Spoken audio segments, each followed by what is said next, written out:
isn't any group more worthy of being represented at this than the students. And everybody here knows our students range in age from 15 to 18 to whatever on the top scale you want to go to. So at this time, I'd like to represent our current president of the Student Government Association, Richard Grigg.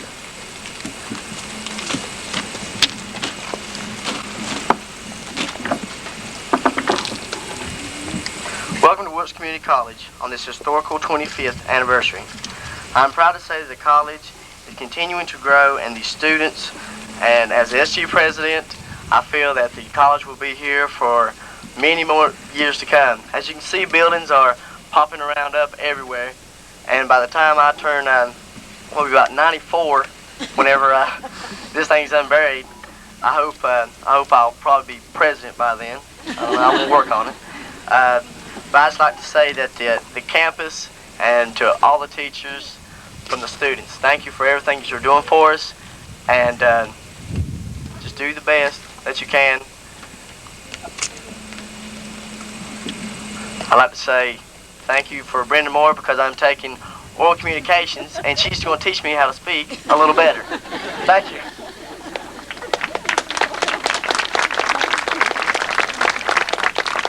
To start us on our stroll down memory lane, we'll ask Dr. Shaw to talk to us a little bit.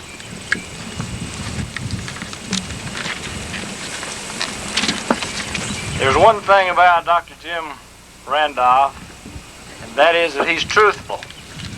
He told me just inside that he was going to speak before I did, and he was really going to fix me up. I think he did. I'm supposed to tell you something about the beginning. Most of the time people say that there's nothing in the beginning. There wasn't anything in the beginning. Well, there was. This whole mountainside here was laden with trees. We had plenty of trees. Down in that section between here and the creek, there was plenty of swamp water. There are no less than 50 or 60 springs spoiling from these mountains, running all down in the front down there. But really and truly, what we had in the beginning was a will, a strong will to build an institution here, and people really turned to and developed it. It really started once the act was legislated over the North Carolina National Bank building in North Wilkesboro, with borrowed desk, chair, and a borrowed typewriter.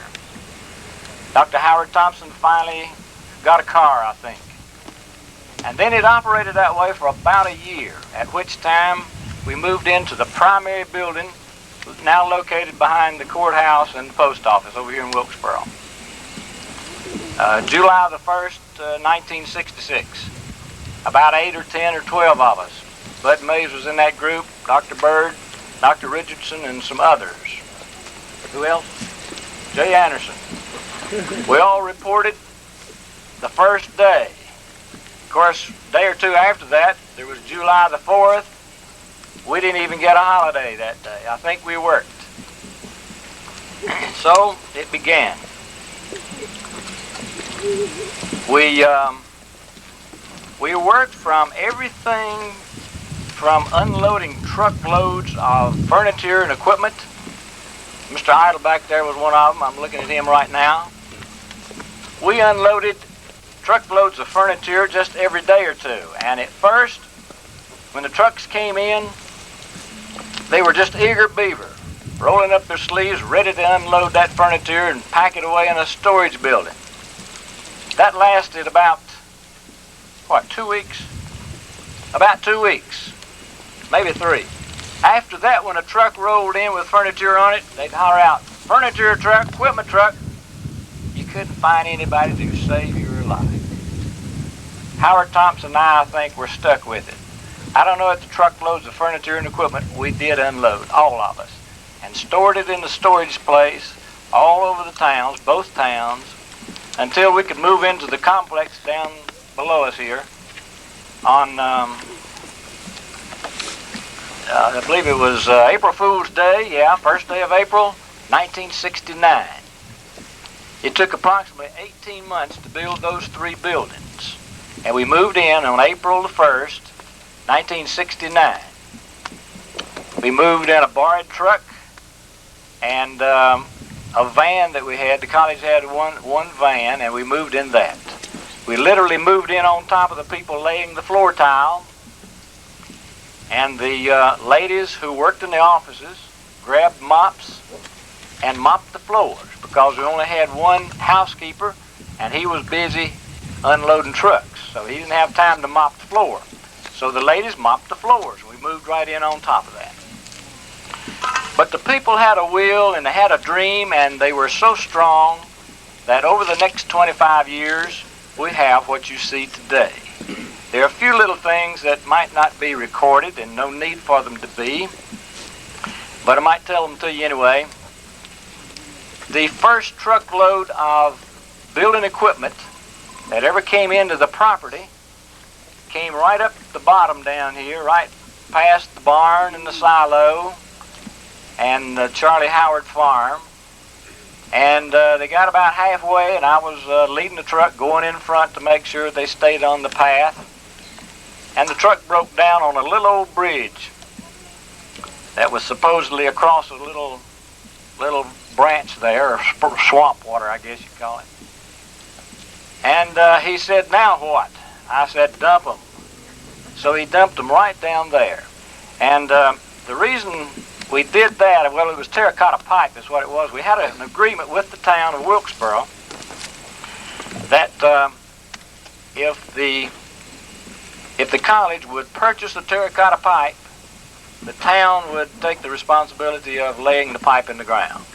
So that's why the sewer line, that's how the sewer line is down there now. In all of this complex up here, you wouldn't believe the number of thousands of feet of drain pipes underground in order to take care of all these 50 or 60 springs. Before that, I didn't know it, but I do know it now. I know why Wilkes County used to be pretty famous for their bootleg, because they had so much fresh mountain water. And I'm sure that some of it over the past was gotten out of this particular area. Right down here where some of you are parked now, in the parking lot just in front of the Technical Arts Building, you might not believe it, but it's true, there's 40 feet of field dirt in there. We put all kinds of drain tile there, 40 feet down, and then moved the earth and filled it up to 40 feet. And the parking lot now is on top of that. I've been battling sand and washed dirt for about 25 years around here, and I feel like about the first time now we have this place pretty well stabilized. And I hope it stabilizes for the next 75 years. I've been told by many, many people, salesmen, other people who have come in here from other colleges and over the state, that Wilkes Community College has the most beautiful campus of the entire 58. I know I'm not partial, I know I'm not biased, but somehow or another, I really believe that. Thank you very much.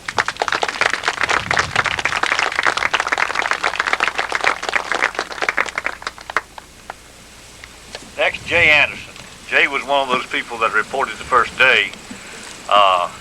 And Jay then, 25 years ago, had lived more history than most of us have seen.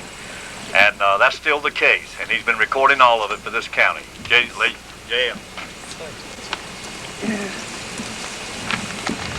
Dr. Randolph, ladies and gentlemen, Dr. Randolph wasn't strictly telling everything as it was. He told me Friday that he would only talk about 30 seconds.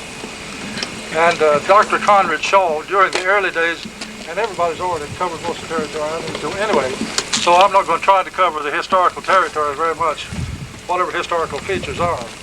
However, some of us do remember when Dr. Shaw put out a memorandum while we were busy painting the ceiling in the old Wilkesboro School building, and the registrar, somebody fell off the platform. We thought he nearly killed himself. Dr. Shaw immediately put out a memorandum, do be careful when you're on scaffolds. Then, of course, we also remember his concern for the paper shortage a few years ago when he put out a memorandum, a 3-page memorandum telling us to save paper. So I'm going to read my talk to be sure. It's supposed to be 2 minutes. You can time me if you like. I'll slow down if necessary. On July the 1st, 1966, I became a member of the faculty at Wilkes Community College, my specialization being United States history and music. At the beginning of the fall quarter, I was assigned classes in history.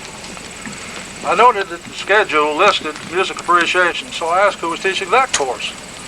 The answer given to me by Bill Richardson, who was dean at the time, was, "What are you doing at that hour?" When I said I wasn't busy, he said, "Well, you were teaching it." So, without a piano, without a record player, without a text, and without recordings, but with some 20 students, borrowing a portable recorder, a record player from Elaine Richardson, lugging over a stack of my own recordings, and quickly deciding upon a text, I entered upon the teaching of the course, along with my history classes. I retired as of July the 1st, 1980, holding on to 2 classes, United States History and Applied Psychology, and becoming curator of the James Larkin Pearson Library on the Wilkes Community College campus. I'll get it right, don't give up. The Pearson Library is the only building of its sort in North Carolina. James Larkin Pearson, of course, was the second poet laureate of North Carolina. Now that's a long, long drawn-out story. Sometime maybe I'll write a story on it. Mr. Pearson, of course, was very, very happy about the fact that his books and his printing presses could come here to the college because he was born on Berry's Mountain, approximately 5 miles from the college here.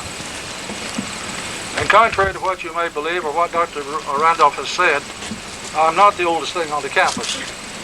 The Pearson Library has on loan the sewing kit and compact case of Mrs. Alexander Hamlin, wife of the first Secretary of the Treasury of the United States under George Washington.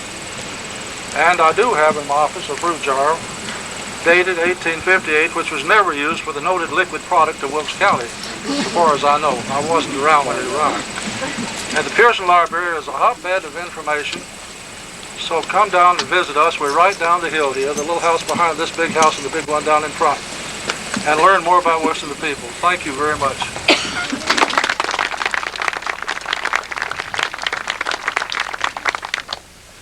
We'd like to ask if those members of the Board of Trustees, now or in the past, at any time in the audience, would they raise their hands, please? These are just most important people to the history of this school. There are just a number of people from here, Ashland and Allegheny counties as well. Thank you very much for the service you've given through the years and the leadership. Next, representing the president of the Endowment Corporation, Tom Ogburn. Thank you, Bud. When I was asked to say a few words about a 25th anniversary, I jotted down a few notes, dates, and things. I should have known, of course, that they'd all be mentioned long before I got to speak, but that's fine. So my comments will be very brief. But I did think about a few things that I recall. It's already been mentioned by Dr. Shaw. The first president, Dr. Thompson, did have his office in the second floor of a bank building in which I worked then and still do. I saw him pretty regularly. It was not hard to figure out. He was very enthusiastic and excited, and you could tell that this college was going to have a happy 25th anniversary, and indeed it has. He gave it excellent leadership from day one. It has enjoyed good leadership, as all of you know. That doesn't need to be repeated in the persons of Dr. David Daniels and now Dr. Jim Randolph. Dr. Thompson asked me to serve on the board of directors of the Endowment Corporation when it was organized, and that would have been in about the mid-60s, about the time the college was begun. I've had the pleasure and the privilege of working and serving on that board ever since, for the last 10 to 12 years as chairman. And we in the Endowment Corporation are very happy to have had some little part in several things that are visible today, namely the Wilkes Center, of course, is a big